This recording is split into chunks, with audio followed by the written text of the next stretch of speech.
Jadi ini akumulasi yang terjadi akibat alih fungsi lahan itu sendiri.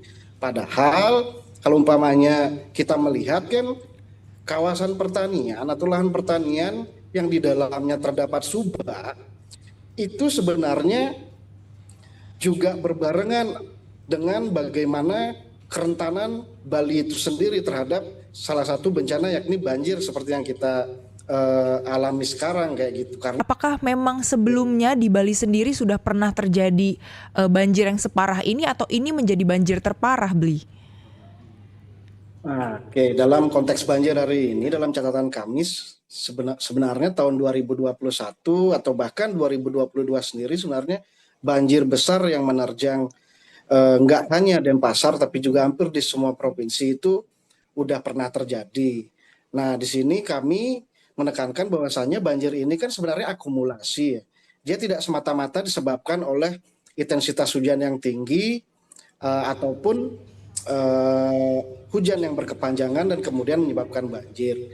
Ada kemudian tata kelola lingkungan yang menyebabkan degradasi lingkungan yang di mana hal tersebut ditandai dengan masifnya alih fungsi lahan yang terjadi di Bali seperti itu. Anggaplah dalam hal ini saya mengcapture kawasan Sarbagita gitu, Denpasar, Gianyar, Badung dan Tabanan. Nah, di 4 kawasan ini itu tekanan pembangunan itu begitu sangat tinggi yang dimana hal tersebut merubah peruntukan kawasan sawah, lahan pertanian sawah misalnya menjadi lahan bangunan.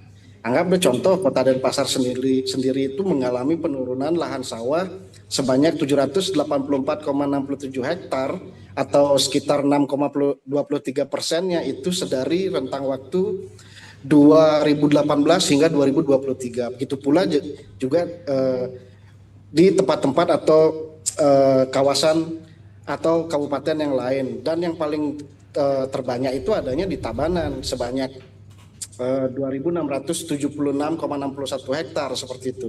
Jadi ini akumulasi yang terjadi akibat alih fungsi lahan itu sendiri. Padahal kalau umpamanya kita melihat kan kawasan pertanian atau lahan pertanian yang di dalamnya terdapat subak itu sebenarnya juga berbarengan dengan bagaimana kerentanan Bali itu sendiri terhadap salah satu bencana yakni banjir seperti yang kita alami sekarang kayak gitu. Karena apa? Adanya subak atau adanya sistem irigasi tradisional ini itu kan dia setiap 1 hektar sawahnya tuh mampu menampung 3.000 ton air apabila tinggi airnya itu 7 cm. Nah, bayangkan ketika tampungan air alami tersebut tidak ada, otomatis secara sistem hidrologinya rusak.